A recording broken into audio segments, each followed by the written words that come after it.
Hey everybody, welcome back. I'm here with Bull Umbel, the owner and proprietor of Lenny's. Lenny's Pub and Restaurant in Wyndham. Westbrook. Right on the Wyndham Westbrook. border. We're in Westbrook. Right. We're in the brook. In the brook.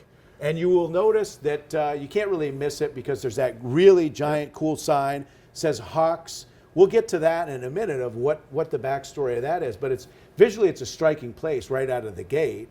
But you started this as a restaurant pub in you said 2015? 2016 we opened. 2016. February 7th or 8th, something like that. And it's a great place to see music, eat great food, just hang out. Yeah. Especially in the summers too. You got the outdoor. It's a lot of fun. Yeah. Winter too, if we ever have one again. Yeah, exactly. If we have another winter. So let's talk a little bit about your backstory. You came from. You said you grew up in like Long Island. I grew up in New York. Came up here in 1976 to go to school at SMVTI. Okay. SMCC now, and I'm a big proponent of vocational education, and did well by me. So I came up, did that, and I worked for about 14, 15 years, something like that, on tugboats, towing oil rigs and big barges, and working in the harbors up and down the East Coast and the Gulf of Mexico, and kind of wandered around, did that, and got out of that and got into doing some bunch of real estate work. And then got into the hospitality industry when I started the Empire Dine and Dance. Yeah. So tugboats, were you the captain of this? No, I was an engineer. Engineer, I worked in okay. the engine room. Yeah. I worked out on deck. I grew up on the waterfront in New York, so I had a working knowledge of boats and how that all that nonsense works. And so that's what I did, and did well, made a bunch of money, and didn't spend it all on whiskey and women. Right, exactly. So what was? So you were in college in Portland, and was it the 70s then, or 80s? 76 to 78. Okay. Came up here in 76, yeah. What was your kind of experience with Portland in those days? Very different city. It was a very different place. I mean, Portland back then was just, the down was kind of beat up. The downtown, the old port was the old port. I mean, the Holy Mac was down there, but it wasn't. It was a completely different ball game compared to what it is now. But the winters were long and cold. There was a lot of snow, and I look back on my decision to go to Maine instead of. There was a school in Key West that I did the same type of thing that I was interested in, boat work, and. But no, it all worked out in the end. It's all good, but it is a You could have been like change. a Jimmy Buffett guy living in Key West or something, and totally different. You never know. Right? Yeah, I'd have been in that. Maybe I don't know. right, exactly. Might not even be alive, but I did chose that path. Right. It's a different climate. Right. And were you studying like engineering there? Yeah, it was an entry-level marine engineering program over at SMBTI or SMCC now, and got entry-level for the Coast Guard license. Ended up going to be working out of Louisiana for 10 years or so. Lived here, bought a home here. Eventually, within a few years of getting in that industry, and bought a two-family. And but I kept doing it for a while, and then eventually I got tired of it and just wanted something. I wanted to do something else. You wanted to be more set here. I just wanted to do something else. Something different. I grew up on the waterfront. I spent a lot of time offshore. Those big storms we've been having. I've been offshores in hurricanes and boats and stuff like that. So I'm like, enough's enough. Oil spills too. Isn't that what was in Louisiana? I've been around that. I've been around bad accidents and some big, interesting. It was an interesting way to get a start into life. Actually, you see a lot of things that people have no idea exist. You start out in the more wilder side of things. Yeah, it was a wilder side of things, and it was the money was good. I liked the work. It was interesting. I got to travel a lot. Was your home port Portland? Yeah. Then? Yeah. Okay. Interesting. Yeah. So you're in the 80s. I wasn't here that much. I wasn't right. You were out and about, young guy. Right. And so it gets to the 80s. You got more into real estate, and that was kind of your bread and butter. I got out of the industry, the tugboat industry, in 1990, 91. Transitioned out and got into real estate. Just started being a real estate broker and started buying and selling buildings and, fixing property. Meeting people. Yeah, meeting people and stuff like that, and kind of was still footloose and fancy free. Right. And then did that for quite a while. And then eventually I got not really tired of it. I liked the industry. I just went in a different direction as far as my life, personal interest, kind of combined finally with my professional interest. And not because I was looking to do that, but that's kind of what happened. And so at that point, you kind of met a few people. Had you been a musician yourself? Well, I've been floating around the bluegrass music scene, going out to clubs and stuff like that. And, I've been kind of floating around in it. And then I went full bore into getting into it, and I wasn't looking to do that. I mean, it wasn't like, okay, I got to do this. You didn't find it; it found you. No, I wasn't one of those people. Oh, I need to own a rock and roll club. I got to Right. get into this because I know the pitfalls of it. I know people in the industry. I had enough working knowledge of the music business. But anyway, that being, I also like a challenge. So if somebody tells me I'm crazy, that means I'm probably on the right path. You're onto something. I'm with onto it. something. Right, Yeah, right. I just got to figure out what the heck we're going to do. Well, here. and we'll talk a little bit more about Lennys, obviously, but your first kind of journey into that was the Empire. Empire Dine and Dance. On Congress Street. Congress Street. Yeah. Yep. Yeah, the building was for sale from a friend of mine. I got in there with a buddy of mine one day. The building was all beat up. I mean, it was a mess. And I looked at it. I got up on the second floor. There was no stairway to get up there. We actually found it. We pushed a hole up through the ceiling. Found there was a ladder in the building, and there was no stairway to the second floor.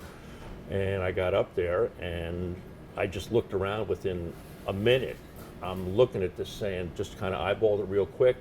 I'm like, this should be a rock and roll club. Yeah. So I bought the building and started tearing it apart and figuring out what to do. And eventually, we got it open, and it was a great place. I'm proud of the whole thing. I learned some great lessons. I learned some hard lessons. Let's put it this way.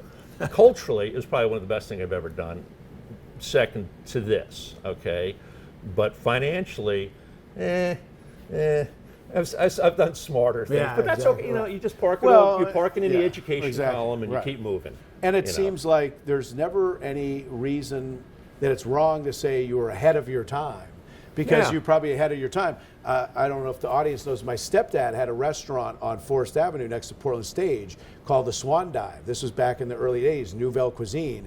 And it would always win all the awards, best restaurant in town, but people weren't ready for that at that point. Yeah. And Portland Stage and that whole, where Zoots was and all that. Yeah, Chris Clark was at Zoots. Chris Clark, exactly. He was right next door. And Jim Ledoux, he always Alberta's, was always renting it from him whenever Swan He was Dive. the first guy, in the food scene, really, basically. Exactly, and a lot of those guys got their start from my stepdad, who was a restaurateur. Yeah. But it was too early. I mean, by like 35 years. Yeah. But when you were on that part of Congress Street, I think you realized it. It was a lot of headaches too, being in that part of town. Yeah, I mean, you just start seeing things differently. You get a little bit older. I owned the building, so it wasn't like I had a landlord that was squeezing me. But I just started seeing things changing and transitioning, and some of it I didn't like very much, and I have a lot of street experience. And so I, made the decision to get out, and I know that, I still hear about it now. I had a woman just today, actually, I ran into, said, well, I really miss the Empire. I was like, I kind of miss it too, but I'm glad I'm not here. Yeah. But I still wanted to kind of remain in the industry. I wasn't finished, let's put it that way. And I think there's a Chinese restaurant there now, right? Yeah, It's Empire Freeman Chinese. Chan and his daughter Teresa bought the building from me, and they created the Empire Chinese. And the reason I chose to sell it to them, because there was other things going on as far as people wanted to buy it, was that it was a very compelling story to me. I mean, Freeman Chan was a self-made Chinese man. He swam over to Hong Kong a couple times, got tossed out of Hong Kong. I mean, he kept at it. Right. And that particular building from 1916 to the early 50s was the Empire restaurant in Portland, and it was the first deluxe Chinese restaurant in the city. Huh, and when you look at the pictures from the old days, there was a 25-foot neon sign going up the side of that building. It was a very opulent place. Okay. So for me to have kind of transition, respect that tradition of what Freeman was, and the Chinese American Society had put a plaque in the building, because we weren't supposed to do this, but I did it anyway. There was a whole pile of Chinese big drummers that came up, all in uniforms, walked up on there one day and blocked off Congress Street and kept it blocked off for like 15 minutes while they played. Right. And I'm looking at the second floor, and I was like, well, I might go to jail for this one, but that's okay. Well, anyway, so there was that tradition, so that's what happened, and they're doing great. Well, and I know that I've seen the daughter speak, Teresa. Yeah, and they do a great job. Very much about workers' rights and things. She Yeah. spoke about like minimum wage versus tips. So very progressive folks. Right. And so that gets us to what we're talking about today is. So you I think you took a little break after I took a that, break yeah. after I sold it. I spent about a year or so kind of, getting my head screwed back on, taking a little time out, just going out and see what am I doing next. And this idea was already percolating out here in Westbrook. Ruby Simcoff used to do she was on MPG, did the Friday night evening Sun show, and she said to me one day, and she's kind of a tough chick. I love her, but she, what she's thinking. Right, Let's put it that way. And she's just like, well, Bill, you really should just put a pub out there. Yeah. I was like, so I pitched that to some other people, and everybody was like, no, I don't think that'll ever work. If you want to be in this industry, you got to be in the peninsula. And I was just like, well, I don't really believe that. And you'd been ahead of your time already, so you figured, exactly. I bought property in low-rent neighborhoods in Portland some of it I still own to this day. And, I owned a bunch of stuff in Biddeford back when Biddeford was a little bit edgier than it is exactly, now. Right, So, yeah. I was down, so I've always been, I grew up in kind of a edgy environment, in New York. So you're not afraid to deal with not at all. Well, and I think you For the picked most part, a location that's really interesting in the sense that we were talking about. It's like you're getting people from Portland. It's not really very far, right. But you're also Lakes region. There's a lot of people in the summer and just all year round. Wyndham's become booming more and more. Wyndham and Westbrook have changed. Westbrook too. We looked at information 10 years ago that I provided to me by a gentleman over the Small Business Administration, who I did a series of meetings with about writing a business plan on this place, and he provided me some information about what's going on out there as far as numbers and everything like that, and taking different ring sites and stuff. And that's why I always suggest people want to start a business, go to the SBA, man. Have them review it. They'll do it. Doesn't cost you anything.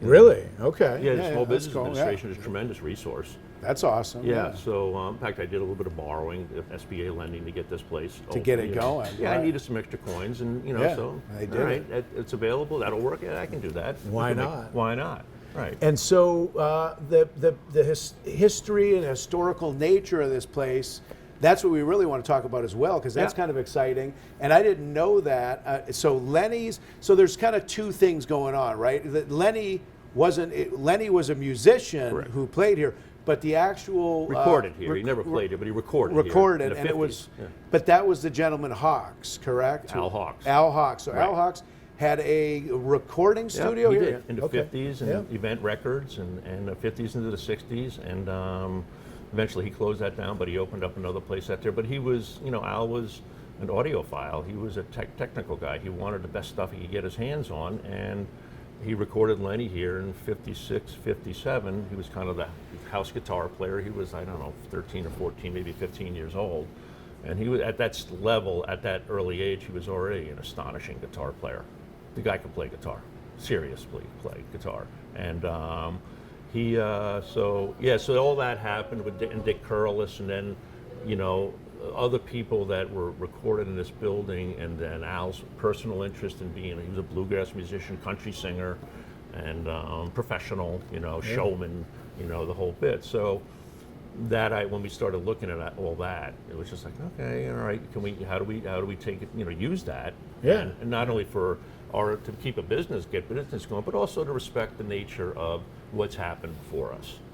Because in this place, you can learn a lot from history if you're willing to pay attention. Yeah, so it's got like the ghosts, but in a good way. Yeah, ghost of it. Yeah. And so you said something about how some of the recordings here, they're lost to time. Even in Boston, there was a fire. Yeah, Al was running Event Records, and they were really in Boston, working out of there, and they had a fire in the building they were in one day, and they lost everything. And so that really, put a cramp in their style, and they came back to Maine and just kind of rebooted and decided to open up. He was still doing recordings and doing his thing and stuff like that, but it really took the wind out of their sails. And but they came back here. But he was always still extremely active and running, the sound seller out here, selling high-end audio equipment and TVs and doing that. And on the side, he was still playing music, playing bluegrass and country music, and still doing recording and doing his thing, So. And I think you'd said a little bit about how Lenny Bro, he was such a good player that he went kind of from bluegrass into jazz and was doing piano to almost make the thing sound. What happened? I'll give you a quick story. Sure, so he came out of country music. His mother and father, Betty Cody and Hal Lone Pine, were country music stars of the day, regionally, and they traveled in the Maritimes. Well, Lenny came out of country music, but he was studying Chet Atkins and Merle Travis, and these early, fingerstyle guitar players, and then he got into jazz, and much to the consternation of his father time, and there was some pushback. But anyway, he ended up moving, wanted to study jazz, and he got into it. So he was listening to Bill Evans and Oscar Peterson and these great, Duke Ellington and these great piano players of the day, and he wanted to play a guitar like a piano.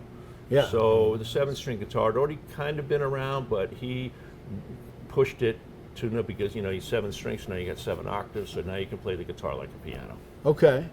So, And that doesn't have anything to do with playing note to note well, versus chords per well, se. no, it's or all note to note.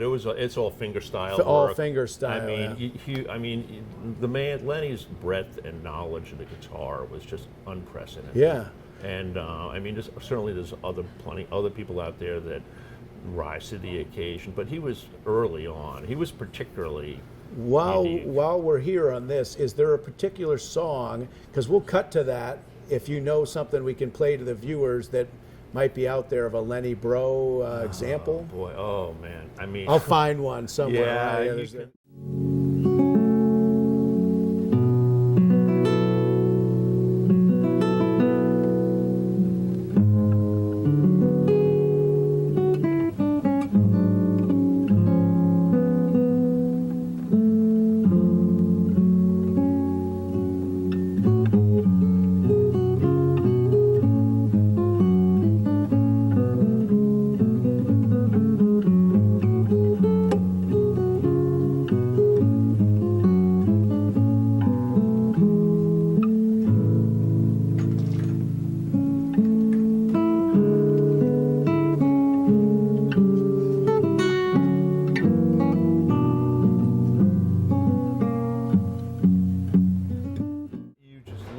Lenny was in Canada for 20 years. Okay. He had his own TV show up there up in Winnipeg. I think it was either Winnipeg or Toronto. I might have been Winnipeg because he was kind of around there. But when you kind of look at his career and what happened, he didn't. The only thing he cared about was playing that guitar. I mean, he couldn't drive a car, he couldn't take care of himself. I mean, he was a mess. Right. Okay, Yeah. he was a junkie. But for those people who know him and what happened and the influence he's had on a lot of people, it's like, oh God, yeah, he was a mess. But, right. Well, I mean, that's like Anne Murray said, yeah, great guitar player, I loved him. Got my whole band hooked on heroin. Right. Exactly. And it was. I mean, I think in those days too, it was such a difficult life as a musician. It's not like they were getting rich at it, traveling around, and it's kind of still aren't. Still aren't, and drugs sometimes probably like they only, it's always there for you. And right. It was kind of the mystique of it. Why don't we come back after this, and we'll talk a little bit about the booking philosophy, but also especially about the food. And I think we're going to bring your chef in. We're going to get Cory over here. So we'll be right back. We're going to meet Cory and talk a little bit about the food and the booking philosophy. We'll be right back. All right.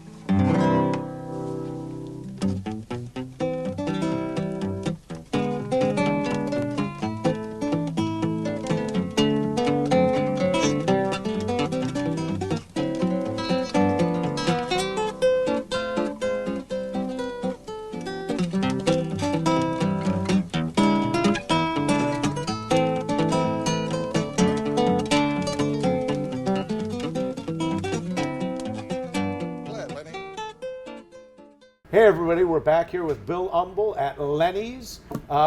Good to see you again, and we have a special guest as well. Cory Reese. Yes, good to meet you. Nice to meet you. Doing? Good to see you. And I think you had a couple of thoughts about what got you and her. Here's the thing. We'll move into this whole thing. It's a different thing. When I decided to open this place, I knew I had to have a good food. Yeah. Okay. I'm not a chef. Okay. I knew that on Congress Street at the Empire I could survive on rock and roll and whiskey. Yeah. Okay, but out here you have to have good food. Yeah. I'm not a chef, so I'm building a restaurant, and even up until almost the day we just about opened, I still didn't know what the hell I was going to do. But my wife knew Cory from Food Works down on India Street. Yeah. And and they do a great job down with their sandwiches and everything. And so I got introduced to Cory, and we talked and sat and talked and I needed a chef, and she said, "Oh, I can go to work for you." So we talked business, and then she asked me she goes, "Well, what do you want for a menu?" And I'm like, "I don't know, And I said, "Why don't you just give me a great burger and keep it female friendly? Because all I know is if the chicks are happy, everybody's happy. Exactly. Okay, if they're not happy, nobody's happy. Right? So so we've been working together ever since." Yeah, I mean, chicks and burgers. I mean, it she has a makes Johnson sense, and right? Whale degree. You Yeah. know? Okay. I do. Yeah. And knows how to put flavor together and cook, and she has a very dynamic personality, which in this industry you need. Yeah. You know, Dynamic so- flavor palette and that's cool her kitchen. open kitchen. Right. Exactly. We'll get a shot of the kitchen in a second. But so, are you from Maine yourself, Corey? Or? I'm not from Maine. I grew up in New Hampshire, actually. Okay, not far, Yeah, yeah. Deerfield, New Hampshire, kind of middle of the road there. I went to school, 4-year degree at Johnson and Wales, and then made my way up to Maine because everybody in Rhode Island has a 4-year degree from Johnson and Wales. Yes. So I had kind of step out and find my way in, and Yeah. I started going work at FoodWorks. Worked there for a few years, and met Billy, and shortly left FoodWorks, and have not left. Well, you still work down there. I do sometimes. still work there Still some work days there whenever sometimes, they need right, me, but. yeah. So, getting to the kind of the flavor palette, that's what you created the menu? Oh and- yeah. Oh okay. yeah. So when Yeah. we first opened, we didn't really know the direction we needed. You know, you kind of have to see your demographic, what they're thinking. Right, So we right. put out just kind of a rough. Yeah. This is good food. Let's see where it goes. And Yeah. we realized quickly we were kind of one step higher end than the crowd wanted. Yes. So it took us about 3 months to really feed that out. And then I just went to Bill and said, you know what? Right. I think we need to have the best bar food anybody's ever had. Yeah, You know, makes like sense, right. burgers, salads, sandwiches, you know, with that high-end flair, Yeah. but not always that high-end price. Right. So we sat down, rewrote it, kind of figured out what to She do. sat down and rewrote. Yeah, it. Yeah, exactly. yeah, yeah. I just gave it over and said, what Well, do you but think? And he I'm said, going skiing. I'll see Yeah, you later. yeah. You were the taster of it. That's the important part, right? Really, You tried I mean, it out. I yeah. rely on her and the staff to say, Yeah. okay, this is really good. And I was like, yeah, that looks really Looks nice. and I good, tried yeah, it. That's exactly, pretty right, good. right. it's nice that he trusts me. And He trusts you on it. Yeah. And- We're- yeah, go ahead. I said, we're just kind of a good match. You know, Yeah. he's got the music, I've got the restaurant side of the thing, and it works. Yeah, it's like chocolate and peanut butter. You know, Yeah. it goes good together. So, what are a couple Chocolate and anything. chocolate and anything? So, pan-seared pesto salmon. That looks great. Absolutely. Fish and chips, pulled pork.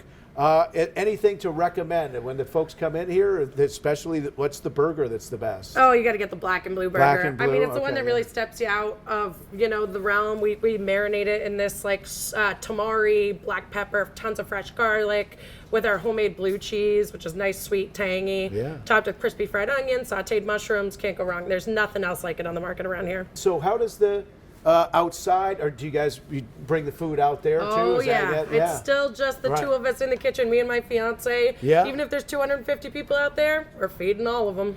And is that? I mean, it seems like an impossibility, but you're able to make it work It's- to cook for that many people. I give them a whole ton of credit. Right, I'll yeah. tell you what, there are nights where I look in that kitchen and I say, I ain't even gonna step into that kitchen. Yeah, I get that's stabbed. right, I might exactly, Get yeah. accidentally cut by a knife, or Right. I might actually just get intentionally cut. Right, yeah. Well, I mean, it's a lot of. It's a lot of. I've seen those kitchens where it's that crazy. It's fast yeah, paced, and you know, fast-paced. we're lucky that, you know, we're partners, so we just ballerina around and we know how to make it work, you Yeah, know?